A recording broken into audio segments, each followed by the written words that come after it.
Welcome back to class. Today we're going to look at other pathways that greenhouse gas emissions can affect our health, and we're going to look at air quality.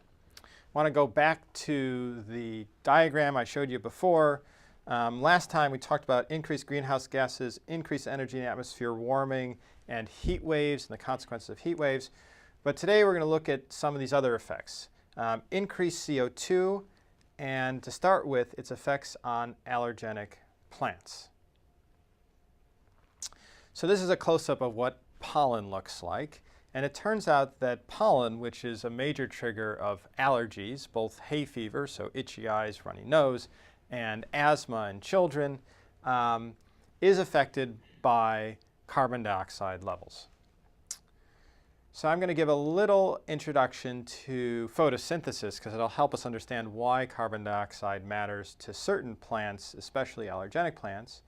So in order for plants to photosynthesize, they need sunlight, they need water, and they need carbon dioxide. And when those three things come together, they make sugars for them to eat, and they put out oxygen. But the carbon dioxide can be a key driver of how much the plant is able to do.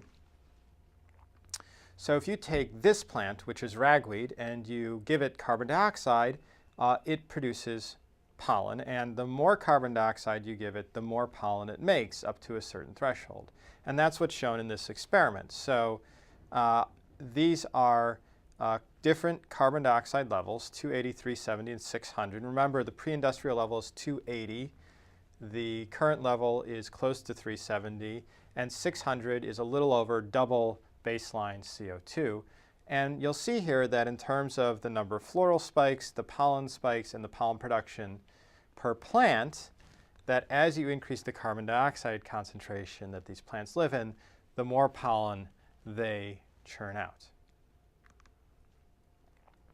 And again, just to emphasize, when we look at trajectories of carbon dioxide, there's a huge amount of difference here looking forward into the future. So that if we stabilize at 450, which is in green here, the levels will stay at 450 by 2100, and that keeps us somewhere between the gray and the black curve. But if we stay with business as usual, which is more close to an A2 or an A1, F1 curve here, the orange and red, we're looking at well over 600 parts per million likely. So the black curve becomes much more likely.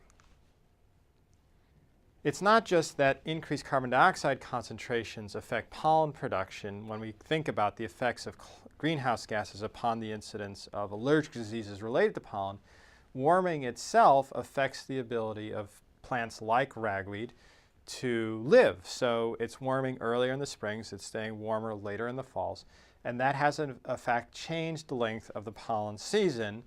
This is data from a publication in PNAS from 2011. And this is the length of time that the pollen season has increased just between 1995 and 2009. And the further north you go, the greater the increase in the pollen season is. And again, warming is spreading much more quickly northward than it is closer to the equator. So that's just a brief introduction about one of the effects that carbon dioxide itself can have upon, in this case, pollen, and how pollen can be a major trigger of allergic illness in people.